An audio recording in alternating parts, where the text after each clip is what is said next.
I've been warning about this for decades.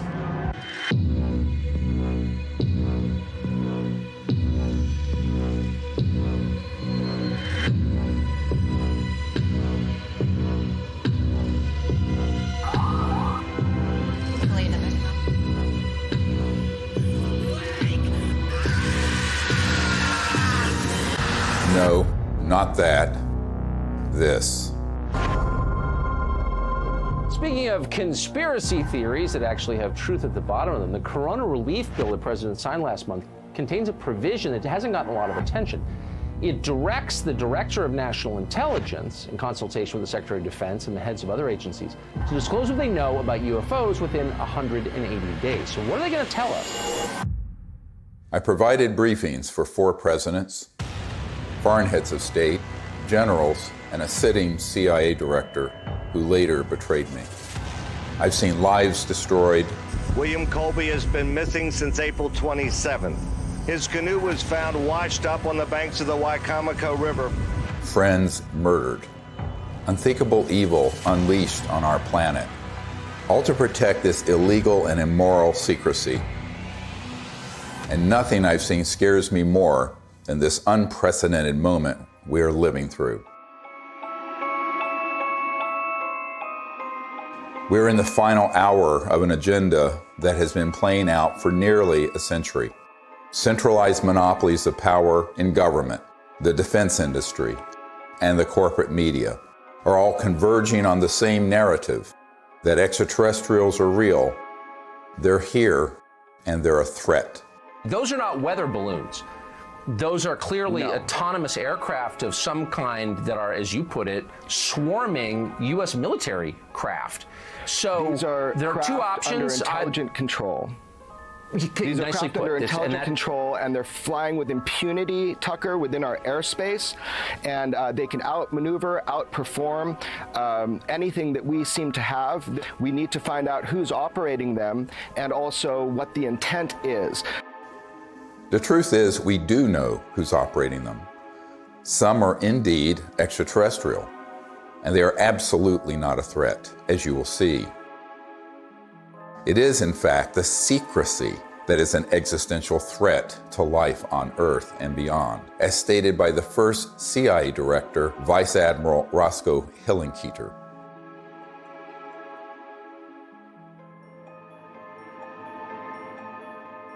In 2020, I was asked to brief the President and Vice President on a situation that completely spiraled out of their control. They had been lied to, just as you have been lied to. And we cannot stop what is coming if we don't finally confront the truth.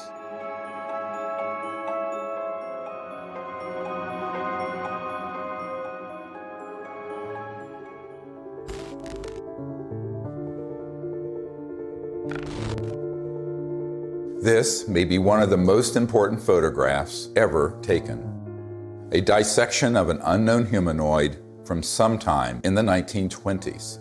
It clearly isn't human. I don't call it extraterrestrial for one reason. We don't have the history of that it came out of an interstellar craft. We don't have the genetics on it. And there are a group of doctors who are obviously doing the dissection, and then there are suits, very much look like government officials in the perimeter, watching. A woman called me up a few months ago whose mother was a seamstress on the atomic bomb project and built the covering for the bomb that was dropped on Hiroshima and Nagasaki. So she was cleared to the A-bomb project. She was then, of course, moved to the only atomic bomb squadron in the world at Walker Field, which is where Roswell is. At that time, she acquired this photo. How do we know? We tested the paper to establish that it was pre-19 early 50s. And it's a photo of a photograph. And so we do a whole research project on it. We have it analyzed by the top medical archivist in the world, Dr. Burns in Manhattan, who establishes that it is the 1920s. We have the top clothing experts at the Metropolitan Museum of Art determine that those absolutely are from the 20s. So medically, clothing, everything.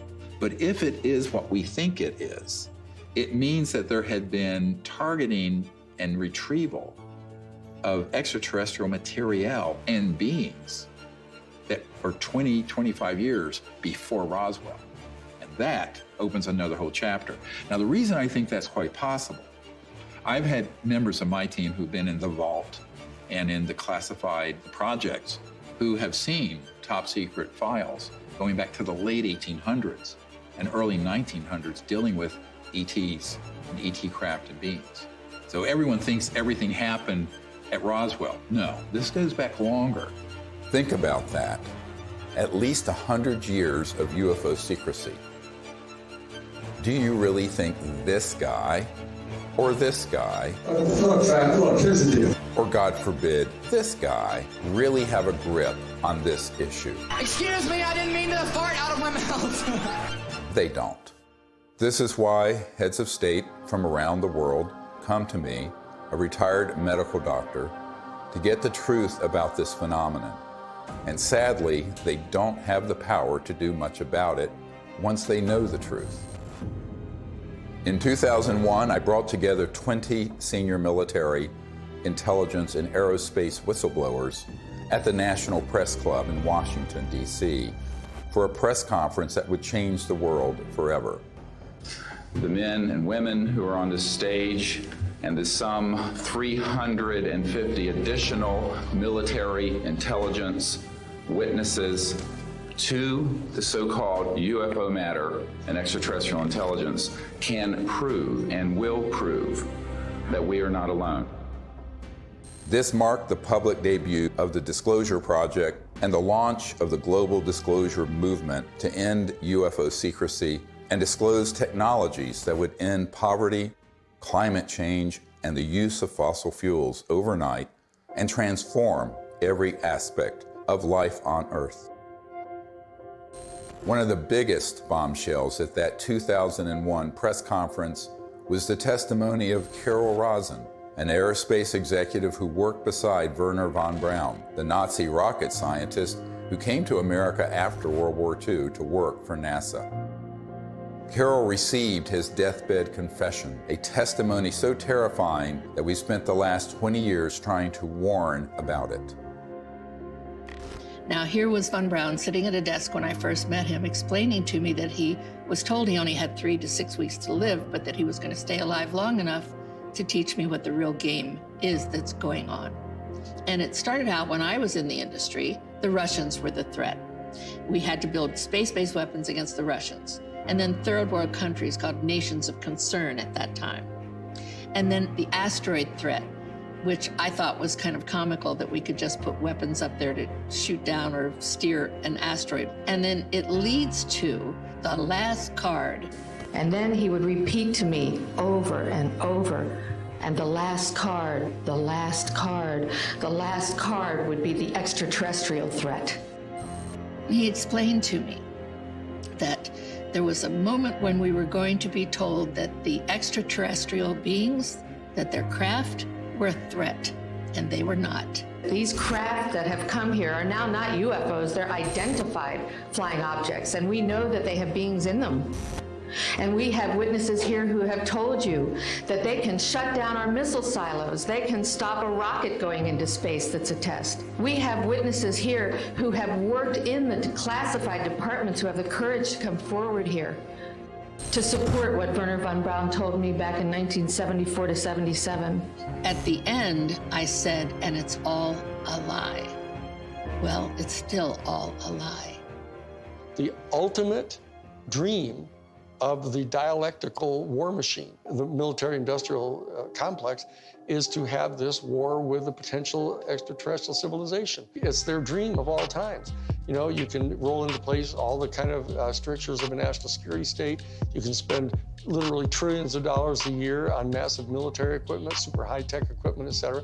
And so that it's logical that they would use that as an excuse. And we do know from repeated examples of it that the utilization of a false flag operation to initiate a war goes on over and over and over again. Our human family does that. The nation states do that. Hitler has done it. They dress up troops looking like some other neutral country they want to invade and have their own troops dress up like them and pretend they've assaulted somebody, and they rush in and attack that country.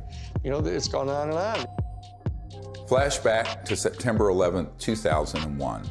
The world is in shock. The American people are paralyzed with fear and grief. Over the next few days, an unprecedented show of solidarity and patriotism. Americans fly their flag from every car and hang them outside their homes. They unify around an overwhelmed president, brought together as one by terror and loss. Few raised an eyebrow as constitutionally protected freedoms disappeared and the war drum beat loud and unopposed. The 9/11 attack set the stage for an invasion agenda that had been pre-planned for years, as General Wesley Clark revealed in a 2007 interview. He said, I just got this down from upstairs, meaning the Secretary of Defense's office today, and he said, this is a memo that describes how we're going to take out 7 countries in 5 years, starting with Iraq and then Syria, Lebanon, Libya, Somalia, Sudan, and finishing off Iran. I said, is it classified? He said, yes, sir. I said, well, don't show it to me. When Von Braun talked to me about this faked extraterrestrial, he called it a faked alien invasion that was being planned, I saw on a board a list of countries against whom we were going to build space-based weapons. I called Wesley Clark and he answered the phone. And I said, well, what is it about? And he said, well, I asked that question. What is it about? And the guy at the desk said, I don't know. I said, we're going to war with Iraq. Why? He said, I don't know. In its paper, published in 2000, Rebuilding America's Defenses, the neoconservative think tank Project for the New American Century asserted that only a, quote, new Pearl Harbor would generate the political will for the military and defense policy transformations the group desired. Indeed, these traumatizing events are always planned or hijacked in order to manipulate perception and manufacture consent for military action and the theft of our wealth and liberty. George W. Bush, Dick Cheney, and others had decided to go to war with Iraq long before Colin Powell gave that presentation. I feel like it was the lowest point in my professional and personal life that I had a hand in managing it. But we've come a long way since the 9/11 attacks. That same document that called for a new Pearl Harbor goes on to describe how we need to put weapons in space, and even predicts the creation of the Space Force. For a complete fascist takeover, the men behind the curtain will have to play their final card, a cosmic 9/11. This temptation to generate a false flag attack on the part of some extraterrestrial civilization, you even hear people like Ronald Reagan make reference to it. Perhaps we need some outside universal threat to make us recognize this common bound. I occasionally think how quickly our differences worldwide would vanish if we were facing an alien threat from outside this world. Wouldn't it be clear if we all of a sudden found ourselves being attacked by an extraterrestrial civilization? We'd finally all come together. Wouldn't that be really lovely? Well, it's not really lovely for the industrial state. They don't want to lose their other enemies first. They want to use up all that before they go to that extreme. The last card was the most profound experience I had in my whole life. And I accepted the mission. And until Stephen Greer picked me up and talked me into going to the Disclosure Project, when I had just about given up, that's when I saw that there were other witnesses to what's going on, to the truth, to the facts. When she told me what Wernher von Braun had said, it didn't surprise me, because I had previously met with a number of people in the defense industry and in the intelligence community who had already told me that there was such a plan and that it could be actuated at any moment. And that was one of the long-term agendas, was keep the technologies away so we maintain our industrial base of fossil fuel and all this. When we're ready to pull the trigger on releasing this information, spin it in the direction that benefits the foxes guarding the henhouse, the people holding these secrets. But it was interesting to hear that all the way back in the early 70s that he had been warning her about this. And we know that those systems were developed actually in the late 40s and 50s. Truth seekers who explore the wonders of the ET phenomenon walk an extremely dangerous path. Most get sucked into the gravitational pull of the black hole of disinformation, where lies about the UFO cover-up and about ETs themselves poison the minds of even the smartest and most well-intentioned investigators. These lies include ETs are demons. It's all interdimensional, not extraterrestrial. We don't have man-made UFOs. Aliens are abducting people. And the worst one of all, aliens are a threat. Therefore, we need to build weapons in space. If we cannot commit to no weapons in space, to no war in space, then we're going to continue to have wars on Earth, and we're going to continue at the accelerated pace that we're in right now towards our own human extinction. One of the difficult things of the last 6 months was that I learned that the same group that had been feeding false information to the public through TTSA had their counterparts that had been going into the president's office providing some information, but a lot of disinformation. So the way really good counterintelligence works, or disinformation works, is that at the core of it, there's some truth.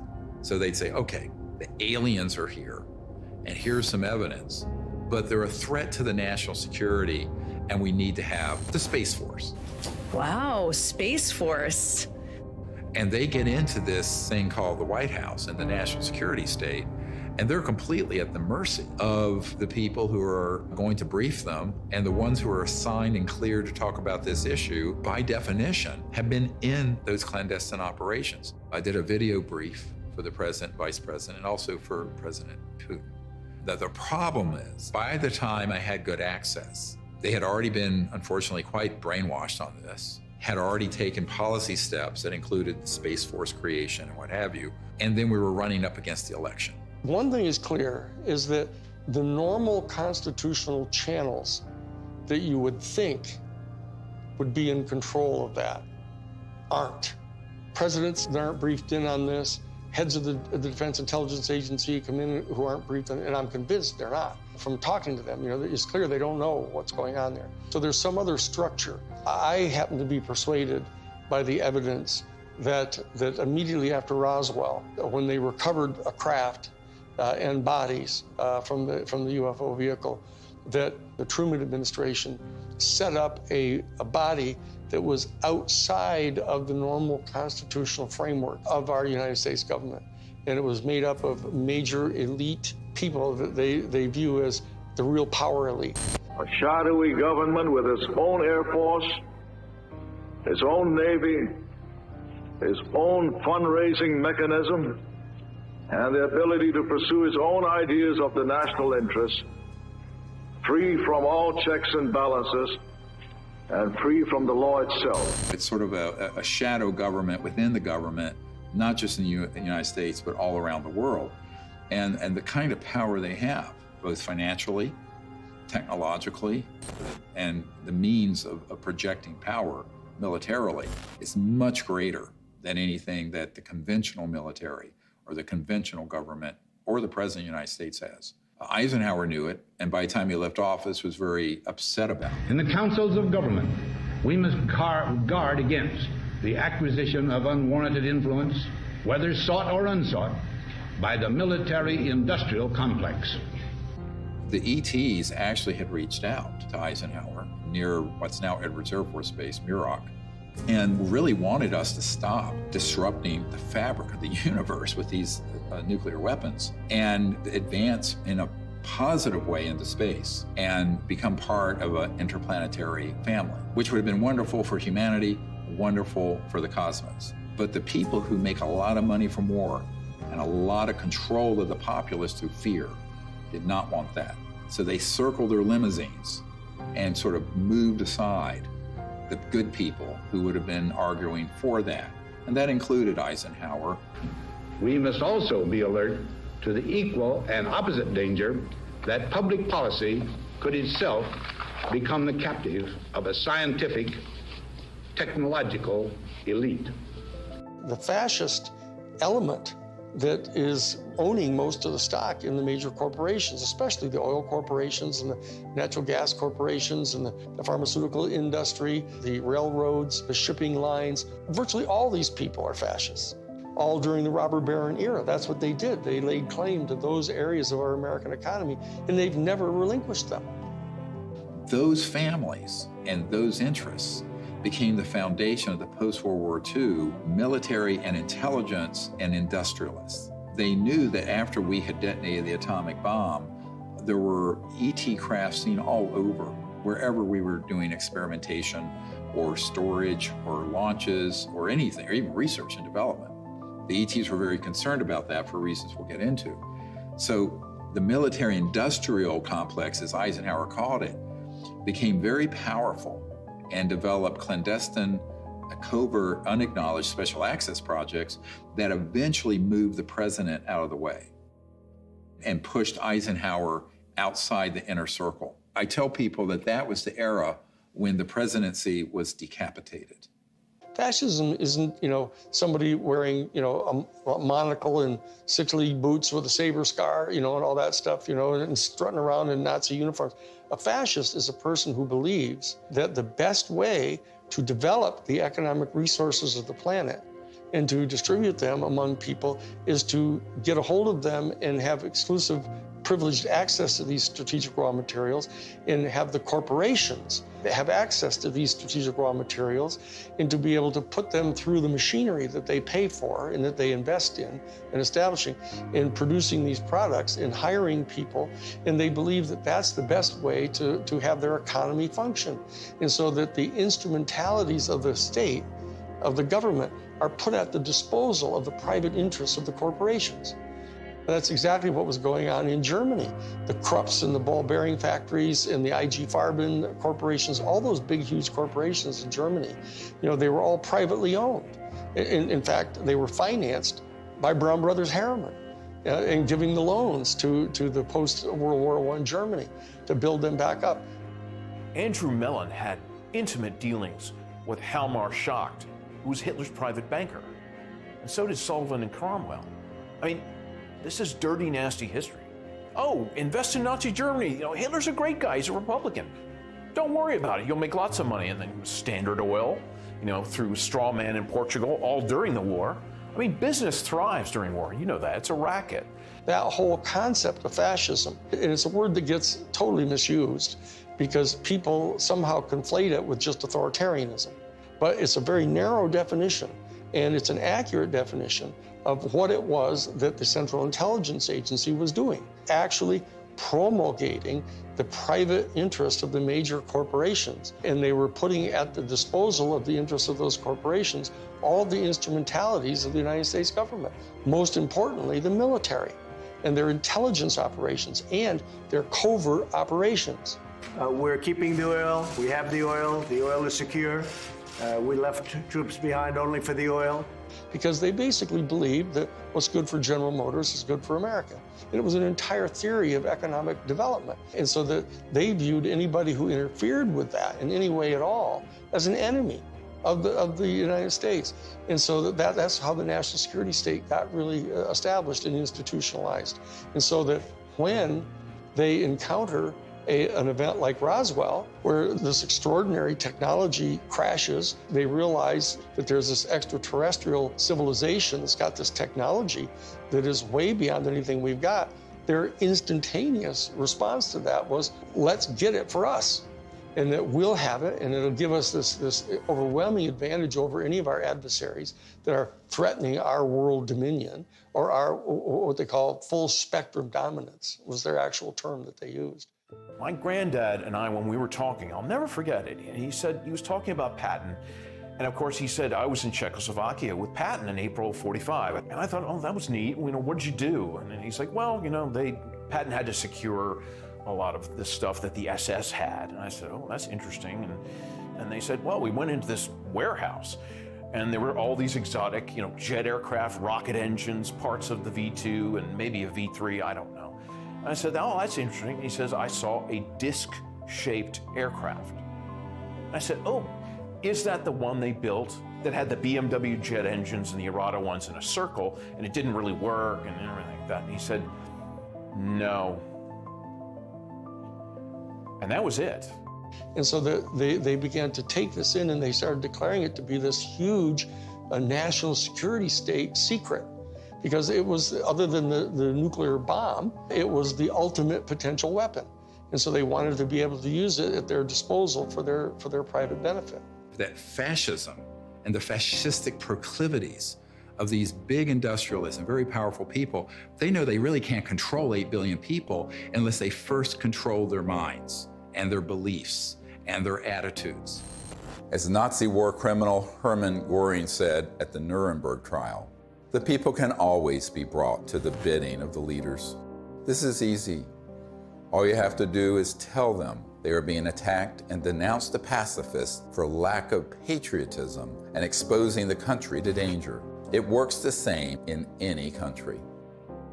The buffoonery of the Third Reich was instructive, and they learned that that kind of behavior wouldn't be effective.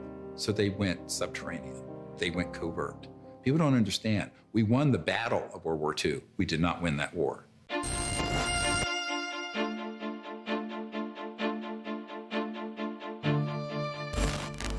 My name is Paula Harris. I'm an international investigative journalist in the area of UFOs. I've been working in this field since 1979. When I was living in Italy, I was reading in a journal that two little boys, they called them Indian boys, had been present at a crash near Socorro, New Mexico.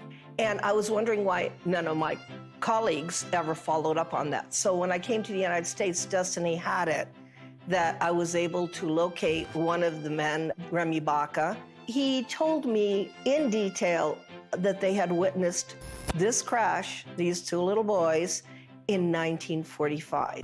There was an object that shaped like an avocado. And what interested me most, because I look at the timing, is it was exactly 1 month after we exploded the atomic bomb. And the atomic bomb is July 16th, 1945. 5, 4, 3, 2, 1.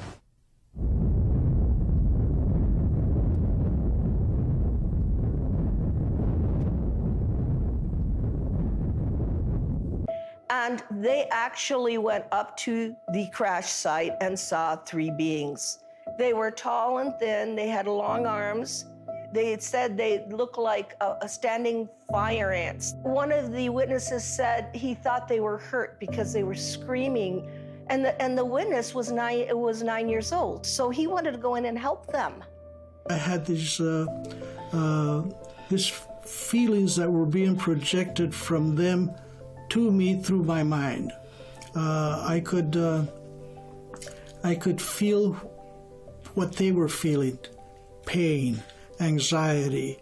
They were far away from home. They were lost. They were hurt. And I could feel that. And I could see all kinds of pictures in my mind that to this day I have not been able to figure out what they were. So why it's important is we have 2 witnesses. It happened August 16th, 1945. And from that area, about 13 miles away, we had exploded the atomic bomb. So I thought, well, let me go there. And for 5 years, I investigated this case and realized that whatever happened 1 month later was a statement to the planet. It was a statement about our going into the nuclear age. And it was a statement that meant, wake up, because whatever you guys did 1 month before is going to affect you for the rest of the planetary life. Assuming that they've always been there, but what caused this great interest in us, this large incursion after 47? Obviously, yes, the atom bomb. If you accept the multidimensional theory, it's highly likely that we've done a hell of a lot of damage. In somebody else's world, they might have even done more damage there than we did here.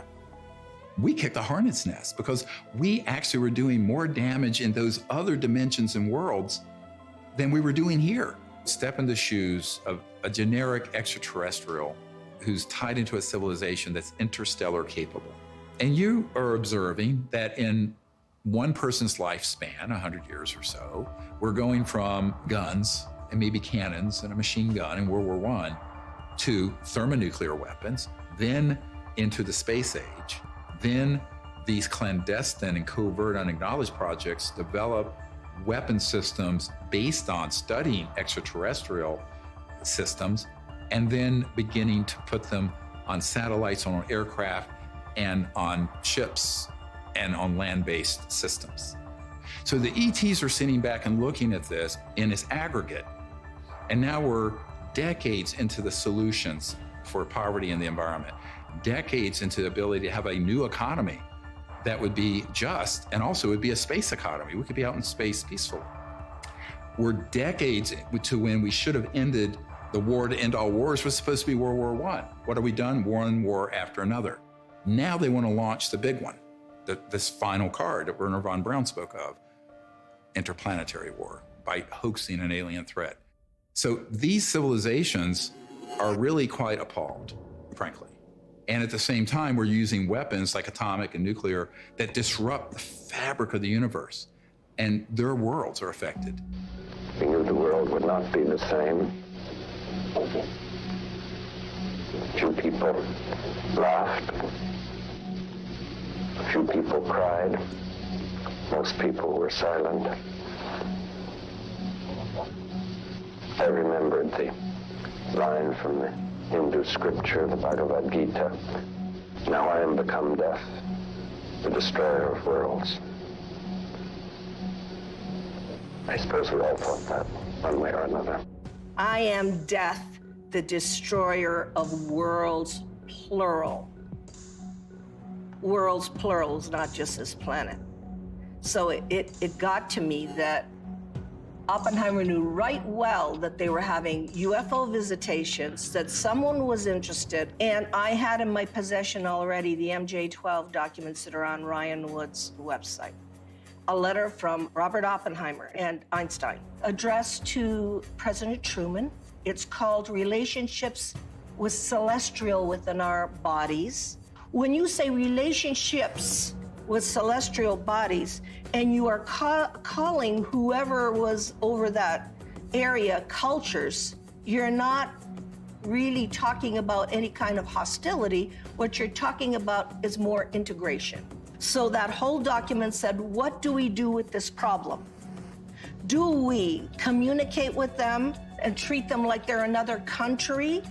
And if so, the United Nations is not capable of handling this. In the document, it says we need to create a supra-United Nations. These are the words of Einstein and Oppenheimer. Who can deal with this problem? The ETs have done a number of things when we go too far, where they stop it. Now, they don't do anything hostile or violent back. They've made it quite clear through very explicit events where the ETs do not want humans going out there with guns blazing. A couple of nuclear weapons sent into space were destroyed by the extraterrestrials. The one incident, for example, was they actually photographed the UFO following the missile as it climbed into space and shining a beam on it, which neutralized the missile.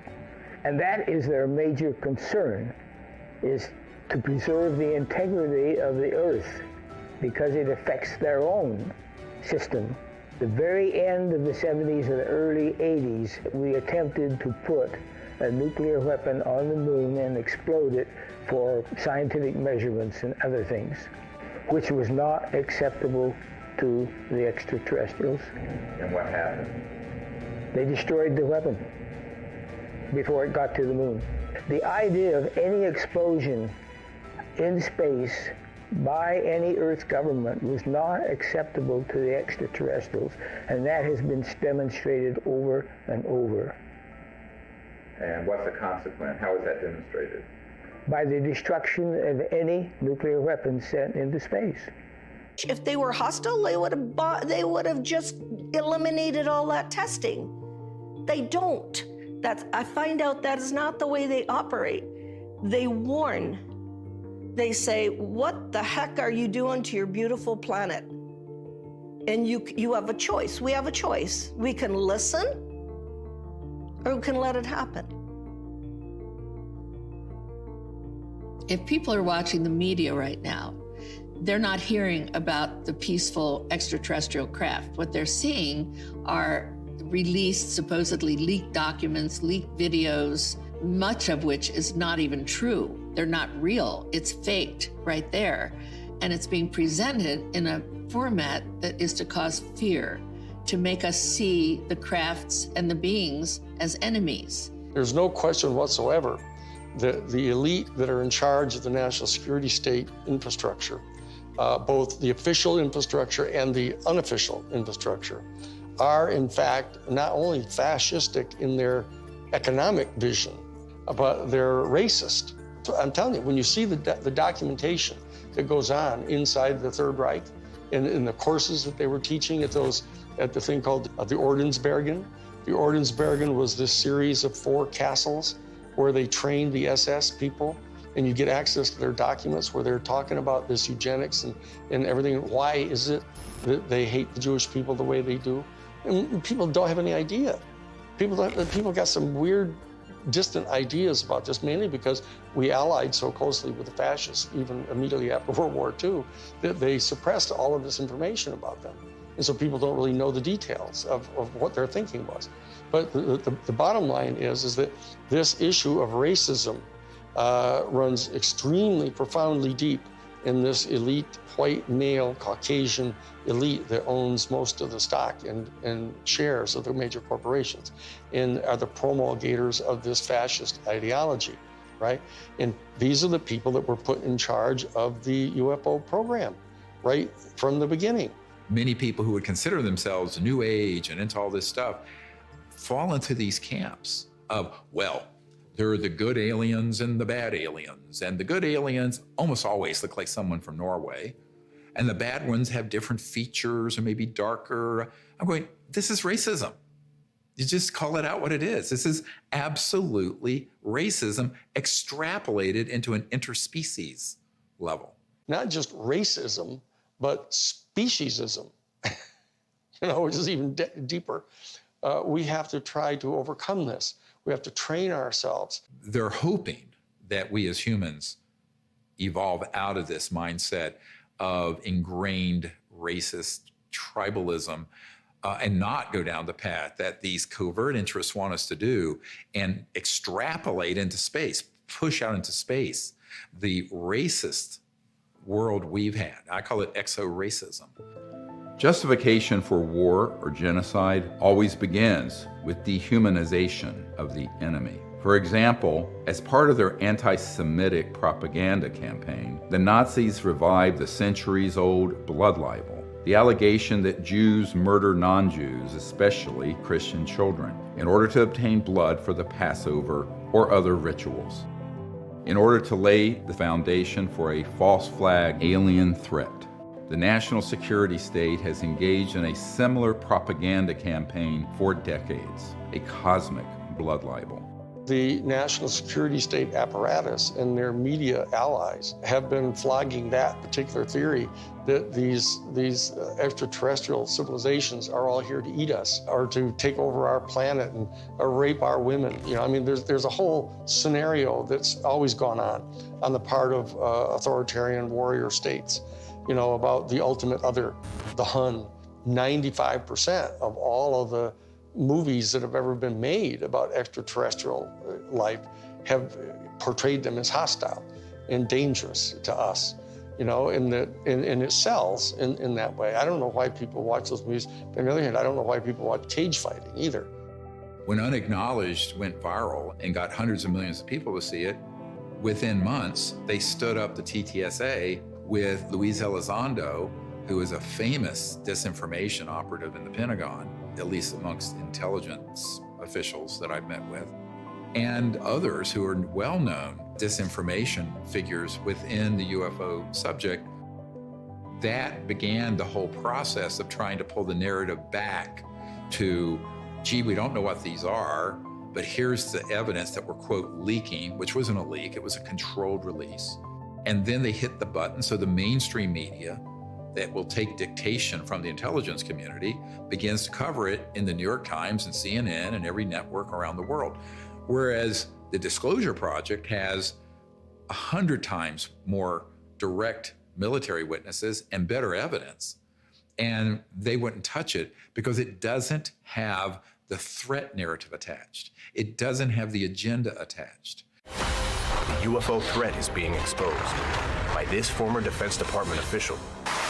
There are unidentified vehicles violating U.S. airspace with unknown intentions and extraordinary capabilities being encountered by U.S. military personnel. We don't know where they're from. Chris Mellon, descendant of one of America's most influential families, oversaw the budgets for some of the military's most top-secret weapons programs. I think there's a reason they picked a Mellon. This is a tradition in our family. You know, as you said, the Mellons were the first family of intelligence that will go along with, you know, we need to do this for the good of the country. You know, yes, you gotta lie and do whatever you have to do, but, you know, this is what we need to do. And they'll just do it. I mean, I'm not gonna, you know, stay silent when members of my family lie to the American people. I won't do that. It's one thing for my dad, you know, in the old days, to get up there and do some mild fibs about, you know, highways. This is not. You're messing around with the survival capability of the human race. Correct. I mean, that's not an overstatement. Right. This is deadly serious. It's not funny. I know from direct conversations with Lou and with Chris that they know that the major military authorities with whom they've had very close communications realize that if in fact the extraterrestrials were hostile in their intent toward us, they could have done anything they want to do. They can come and go at their pleasure. And so that in that regard, they do not constitute a clear and present danger to our national security. But they also know that they're in the habit of getting their funding for all of their entire organizations, et cetera, by flogging a threat. And so that they're inclined to do that because the simple fact is they don't trust the people in Congress. They think the people in Congress are so Pavlovian in that they, in fact, distrust their constituency so much that they have to scare them. And so they say, well, if we're going to be able to justify having hearings about the UFO issue, we're going to have to tell our people that, you know, oh, they're a potential threat to us. And so therefore, they're conning their own constituents. And then they are getting conned by the military-industrial complex because they don't trust them either. And this is a question of integrity. That as long as people are not trusting each other and they're conning each other, you know, this is dangerous. This is how wars start. This is how people lose control of the narrative of what's going on here.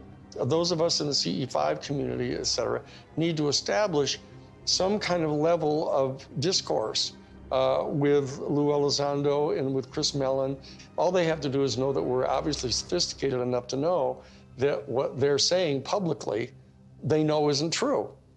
We have to be able to establish diplomatic relations with our own people if we're going to establish diplomatic relations with an entire extraterrestrial civilization.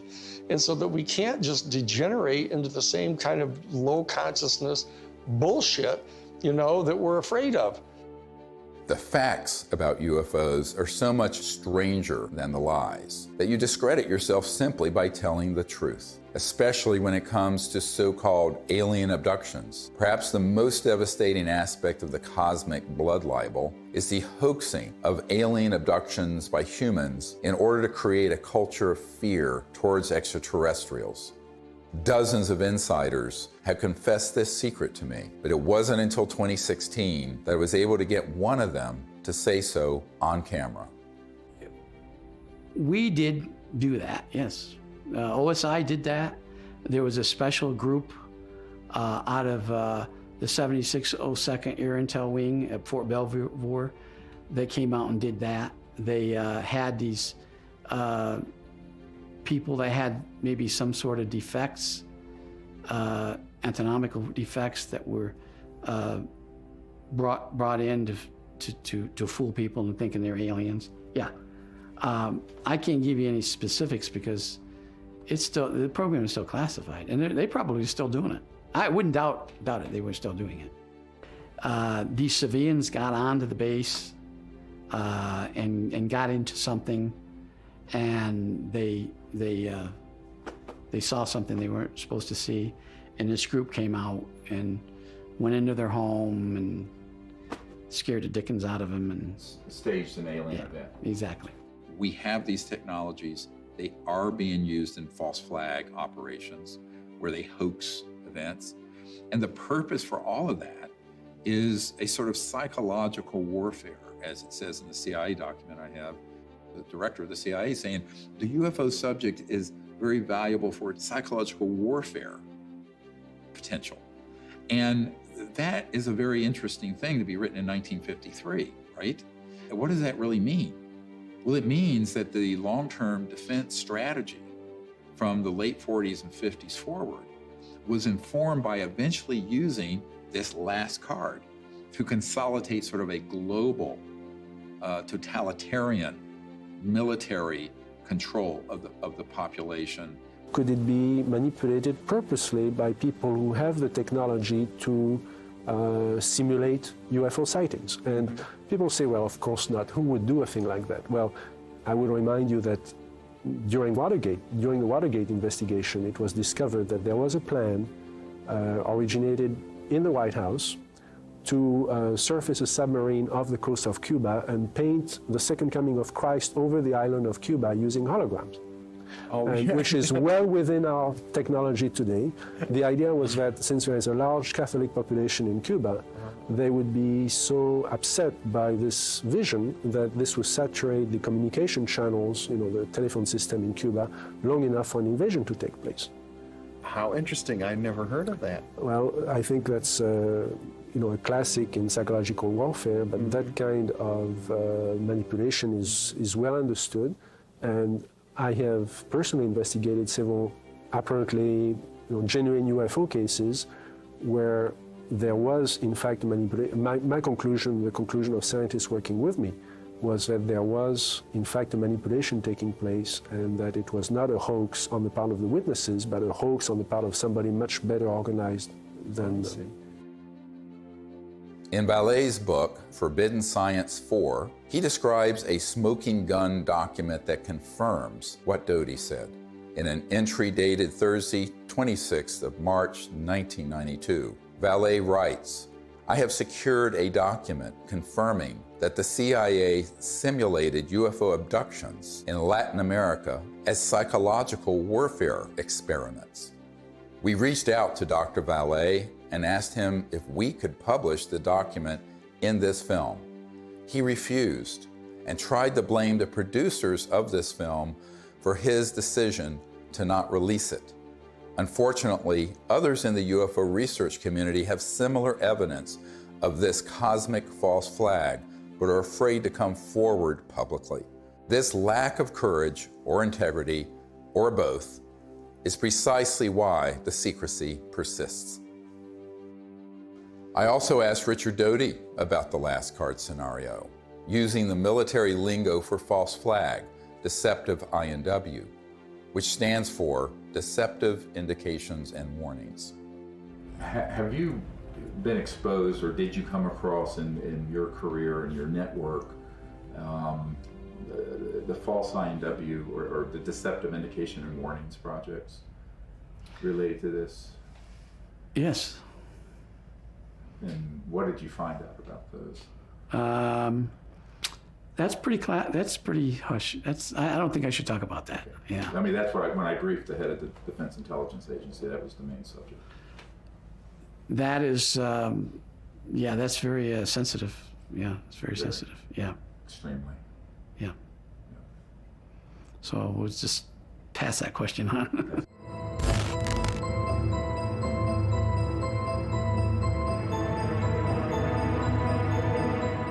Colonel Corso was given the job by General Trudeau for the Army in research and development of foreign technology. But the foreign technology is really foreign. I mean, it's so foreign, it's out of this world. And he explained to me that he had something called a nut file, of which he had fiber optics, high tenacity fibers. He named the things physically that he had there. He knew they came from extraterrestrial crashes or extraterrestrial materials they had recovered. And it was his job to take them to big companies to be back engineered. Now, in Colonel Corso's time, it was 1960, but this had been done way before 1960. These were extraterrestrial artifacts that had to go into industry. So for the first time in my naive years of research, I realized why the secret was secret. I always thought it was about, everybody would panic and the religions would fall. And I had no idea this was going on. And ever since my association with Colonel Philip Corso, I realized what this is about. What this is about is the toys, the artifacts. And it's really about the industry. It is not about whether people would be scared or whatever. I think that the younger population and people that have studied this know that there is no danger. I mean, if they're not going to bomb you during the time you're doing the H-bomb tests in the Pacific, I don't think they're going to decide to come out of nowhere and bomb everybody or to have an invasion. There are too many times where we could have had an intervention that was hostile, and we never have, and we're the enemy. Hey, John, happy birthday. There's no way that I can, sugarcoat this. I was talking to a gentleman about the UAP report, and he contends the Pentagon has alien bodies and crafts. So I just wanted to run this past you. Does DOD have these things, and if so, where? Jeff, the UAP task force is really designed to take a look at these unexplained aerial phenomena, try to help us get a better understanding of them. Again, I'm not going to get ahead of the report that the DNI will submit, that we are helping, obviously, and providing input to, and I think I'll just leave it at that, Jeff. This exchange would have been unthinkable even a few months ago. And notice that he didn't deny it. There are three major lies of the current false flag disclosure of UFOs in the media. Number one, we do not know what UFOs are. Lie. Number two, the U.S. military does not have any aircraft that can perform in the way these UFOs maneuver. Lie. Number three, they are a threat to national security. Lie. The only threat to national security and world peace is the unacknowledged projects using man-made UFOs and other technologies to hoax alien events. Period. And yet, we are inundated with messages about the threat to national security posed by UFOs. We take all incursions into our operating spaces seriously. So, I mean, like everybody else here at the Defense Department, certainly we are taking the entire matter seriously as it regarding the potential for safety concerns. One of the most brilliantly subtle disinformation techniques currently being deployed against the people of Earth is this air of phony agnosticism that has been generated surrounding this issue. Do you believe that they sincerely don't know what these things are and where they don't? We have the best military on planet Earth, the greatest intelligence agencies. These are true unknowns, and they were swarming our military arsenals. They're seen over nuclear facilities. This is documented. We need to find out who is operating these vehicles. There's a certain studied agnosticism that the media is allowing to come out through these ufologists. For example, Nick Pope. I mean, we are under siege. It's like there's a war of nerves going on. And if this was drones belonging to a foreign adversary, there would be an absolute outcry. And yet, the situation we're in, that we don't know what these things are, and they might even be extraterrestrial, that's worse. So I agree with Luis Elizondo on this. This is a potential catastrophic failure of intelligence. The same thing with people like Chris Mellon, whether he's been paid or not. he will get up there and say, well, we don't know what these are, we need to study them. There's a vital national security issue, which is that our sovereignty is being violated by vehicles of unknown origin. Chris and I have met, we've talked about all this stuff. I think the TTSA program was a little goofy with Tom DeLonge. This is a mechanism to change the way the government acts. You're going to see us dealing with the Senate, us meeting with the intelligence services of other governments, and everyone is coming out of the woodwork and saying, this is real, we got to do something about it, and it very well could be a threat, but we can't put our head in the sand. Former Blink-182 frontman Tom DeLonge launched To the Stars Academy, or TTSA, supposedly to bring scientists and whistleblowers together to advance the disclosure of UFOs. In reality, this was a thinly veiled front group for the Defense Intelligence Agency, staffed with notorious spooks like Jim Semivan, the former head of covert operations domestic for the CIA.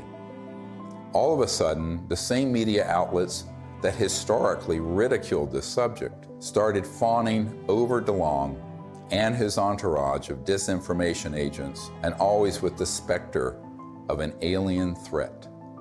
Hal Puthoff was soliciting me for funds for his quantum communication thing, which I think the Navy has had for 30 years. So there's a lot of disconnects going on. And of course, they've left that TTSA program, and I don't blame them.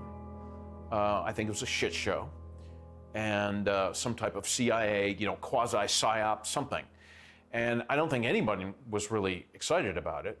And when they say, this is a mystery we need to solve, that is not true.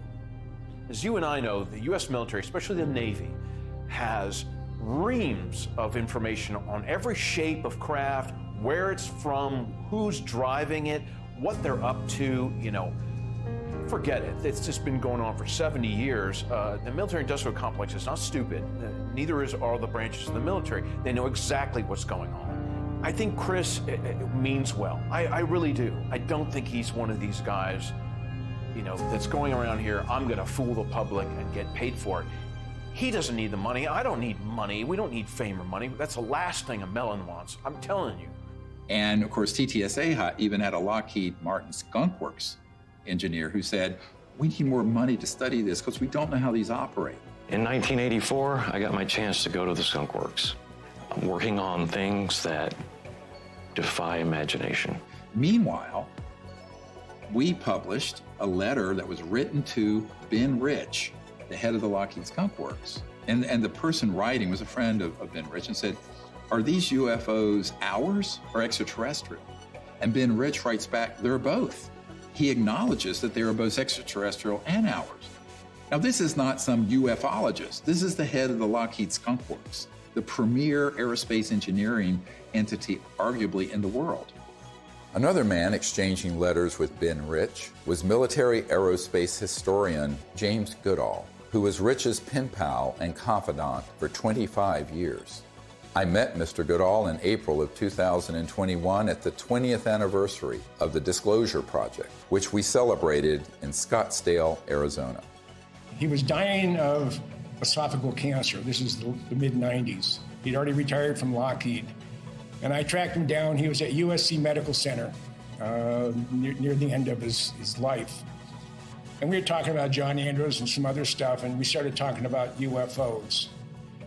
And he said, Jim, we have things out in the desert that's 50 years beyond what you, and he was talking directly to me, beyond what you can imagine. And if you've seen movies like Star Trek or Star Wars, we've been there, done that, or decided it wasn't worth the effort. I said, Ben, you want to expand upon that? And typical Ben response was, no. The first time I realized that some of these vehicles were actually man-made was when I met aerospace illustrator Mark McCandlish, who testified at the Disclosure Project press conference about a highly classified air show at Norton Air Force Base, where reverse-engineered flying saucers were unveiled for those with a, quote, need to know.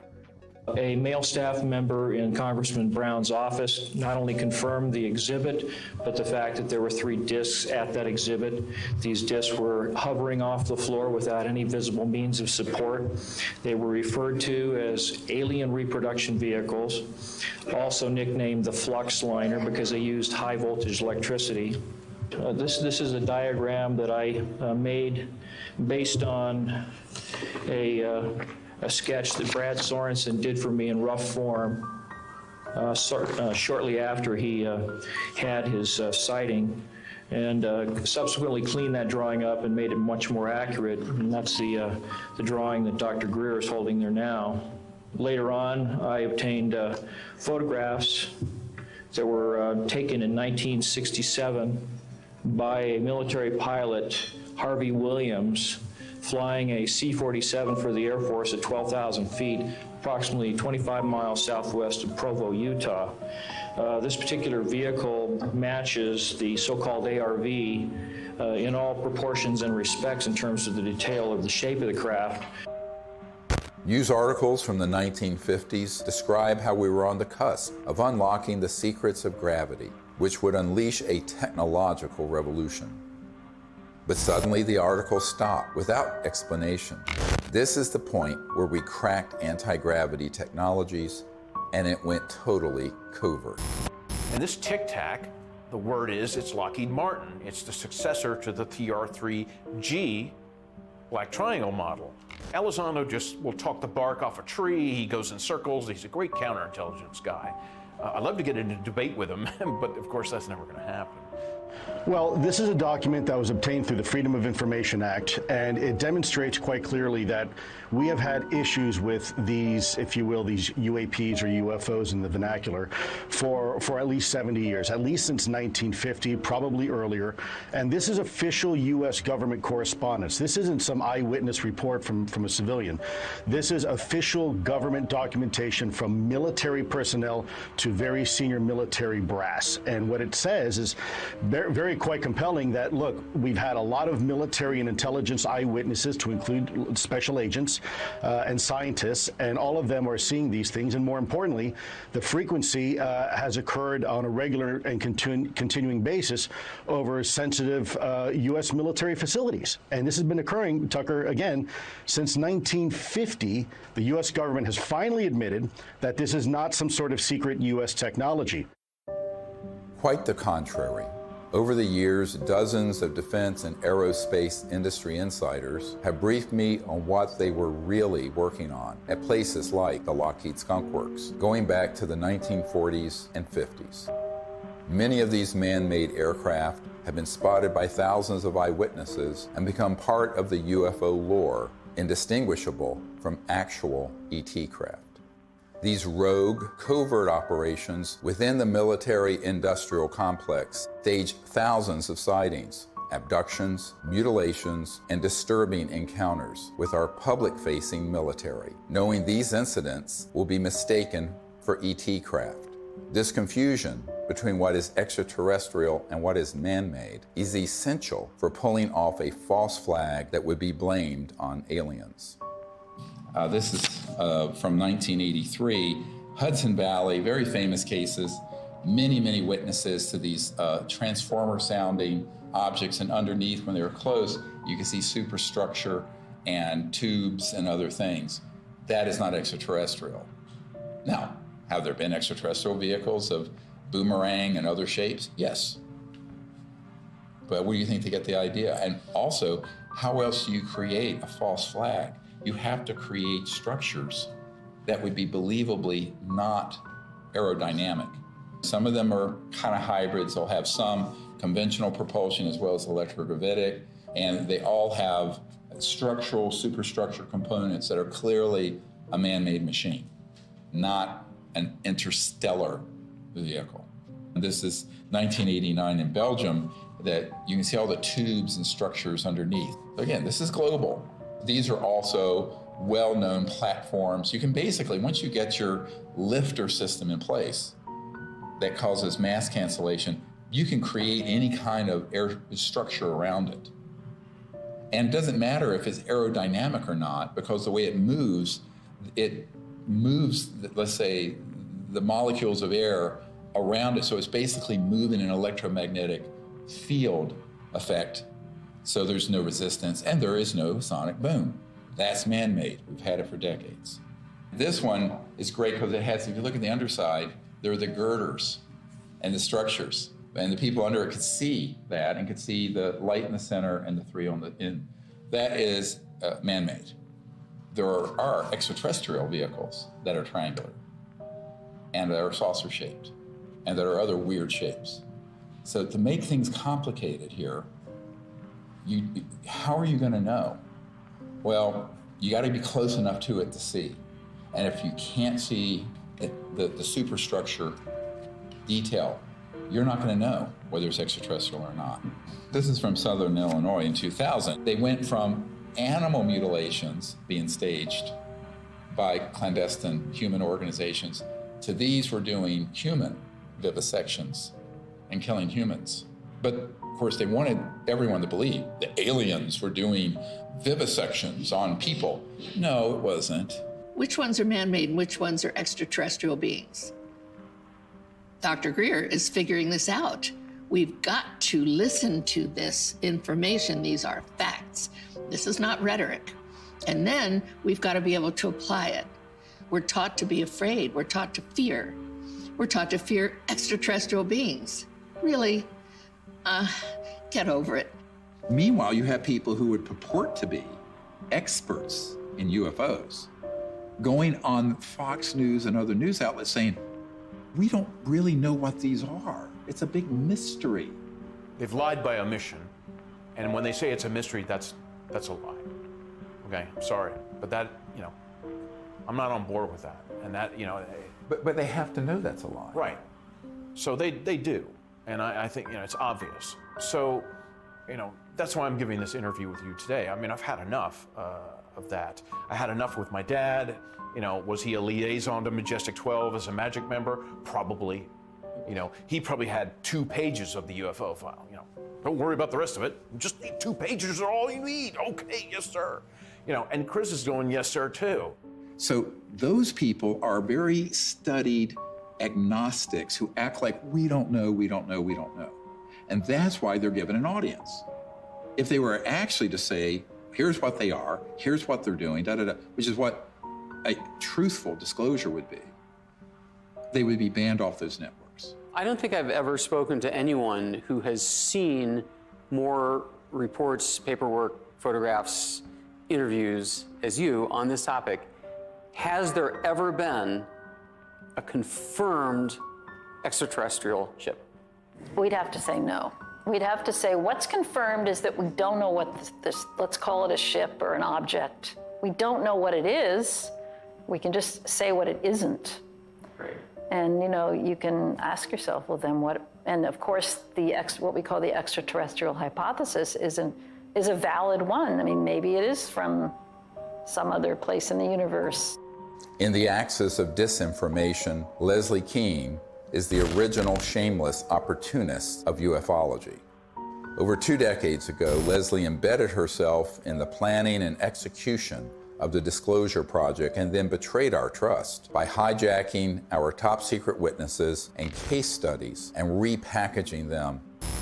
Most people don't realize that on the day of the Disclosure Project press conference, intelligence agencies jammed our signal leaving the National Press Club building for the first hour. Leslie was there and she knew that we had revealed too much.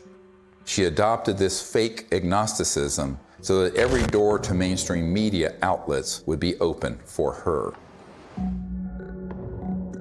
Anything that can operate in impunity within our airspace, within restricted airspace, that can have near misses with our Navy pilots, it has to be considered a potential threat. Anything that's in the skies that we don't know what it is, and it's demonstrating incredible capabilities.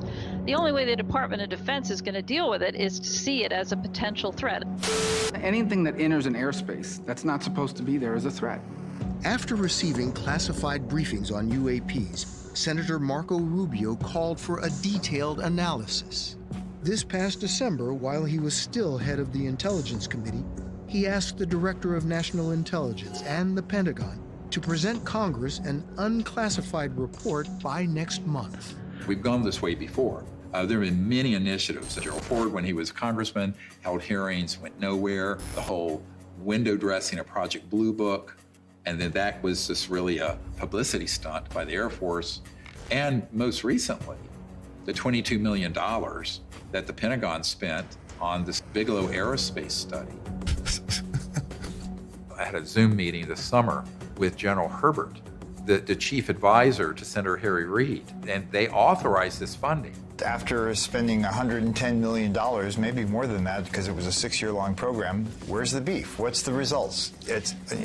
That money went to Robert Bigelow, who was in Nevada. And he's a buddy of Harry Reid's, right? Right, who was chair of that committee. UFO proponent, exactly. Thinks they've definitely come here many times. Right, so, you've spent $100+ million gathering information, and what did you do with it, outside of, collecting a couple of videos? The people in that circle around Mr. Bigelow and Bigelow Aerospace were all operatives of these unacknowledged special access projects. They made sure that those $22 million were the equivalent of opening a toilet lid, putting the money in and flushing it. And so what General Herbert said to me is that even in the meetings in the Senate classified SCIF, Secure Communication Information Facility in the Senate, all they got was like a 40,000-foot view. He was an Army pilot. And no detail, no nothing. And I said, yes, that is what was done, and was done on purpose. And so there was a pretty sizable budget for this program. What did they find?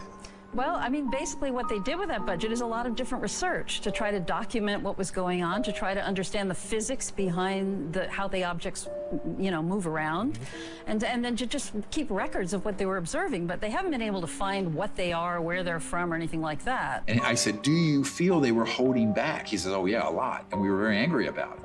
Ultimately, the reason that $22 million grant wasn't renewed is that he and others realized they were being zoomed. They were being deceived and getting nothing out of it. It remains to be seen if they get anything out of this mandatory Director of National Intelligence and Office of Naval Intelligence report that's going to go to the Congress.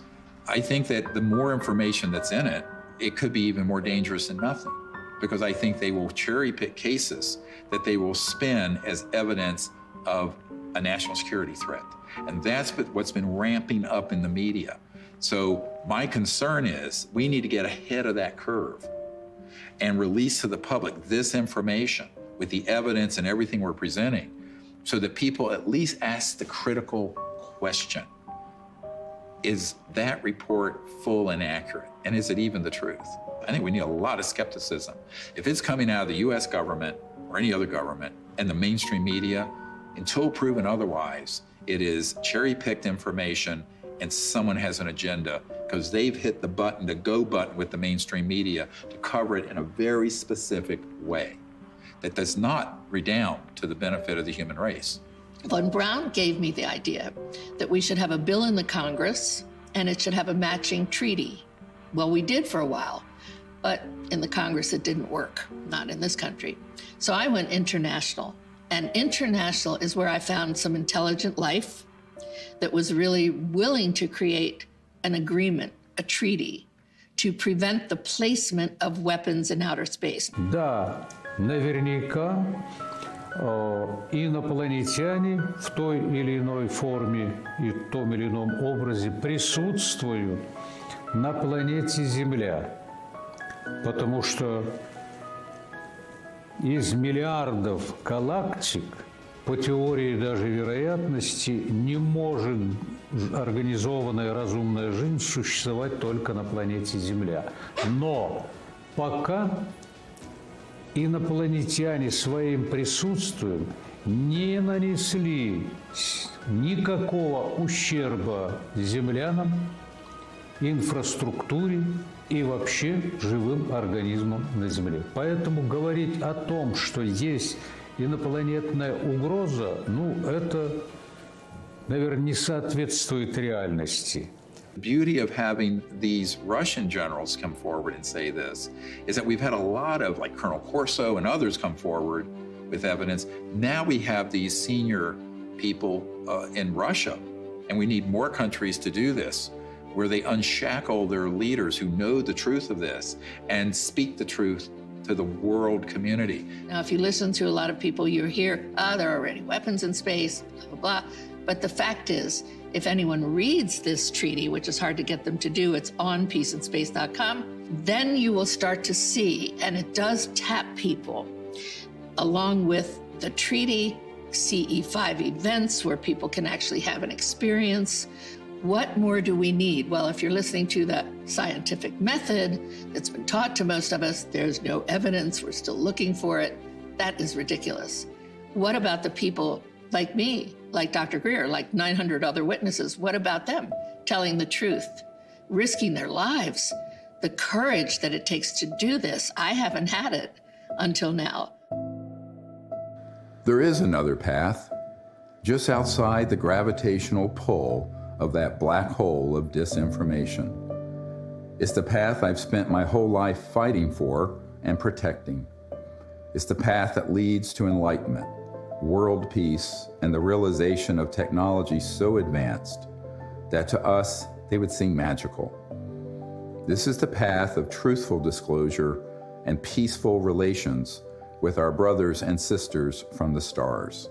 CE5, or Close Encounters of the Fifth Kind, is a set of protocols I developed to initiate peaceful contact with interstellar civilizations. It's easy enough for anyone to do, and will absolutely transform your life. Millions of people are learning how to do CE5 by connecting with local CE5 groups or by downloading guided meditations in the CE5 Contact app. Doing that in the context of meriting citizenship in a galactic civilization is a very meaningful meme. To say, look, we need to work on ourselves. We need to elevate our consciousness. We need to hearken to the higher angels of our own nature, etc. That's all a dynamic that we do have control over. That's why I think the CE5 thing is so important, because that's the best way to get data, not to be speculating, from our own political ideology about what they might be like. We really have to have direct communication with these beings. The more, the better. That dual role of elevating our own consciousness and rising to the highest levels of the angels of our own human nature on the one hand, and reaching out to establish communion and contact with the extraterrestrial beings themselves are the two pathways that we have. And in dealing with the national security state, we just have to take whatever steps we can in the legislative realm to impose treaties to keep us from doing things like militarizing space and developing space weapons and all that kind of stuff. That's another third leg of this stool that we have to really do to exercise whatever kind of control we can have over the political realm. And that, I think, is the only way we're going to have not just world peace. World peace should have happened at the end of World War I. We have to have universal peace. At this point, world peace is too late. We're already in an interstellar moment. We're already in a cosmic time. So we have to have universal peace. And universal peace comes from both our external policies and behaviors and from within, the great peace within, the state of universal consciousness. As we wrap up this film, we are seeing the threat narrative intensify by the day.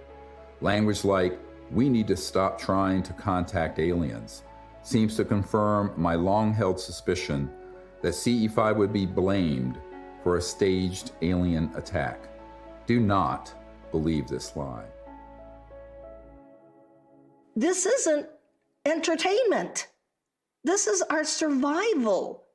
I saw that Dr. Greer would never stop doing this until he took his last breath, and that he needed help with this. This is not about us. It's not about, fame, fortune, money. There is no money anyway in all this. It's about finding a group of people that have the same vision, but the most beautiful vision he has.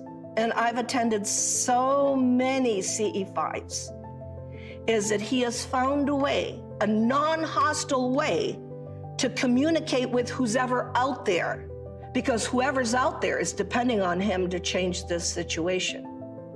So that, for me, is the most important. The CE5 protocols that everybody can do is going to make a darn difference. So for me, the Disclosure Project is a miracle. And it hasn't been easy. It has not been easy. Can I give you a hug? I love you. You just keep going. We're here. You just keep going, okay? I'll never leave you, so you just keep going. Do what you do. And do what you do the best, because if we don't do it, nobody's gonna do it. Do you understand that? Okay.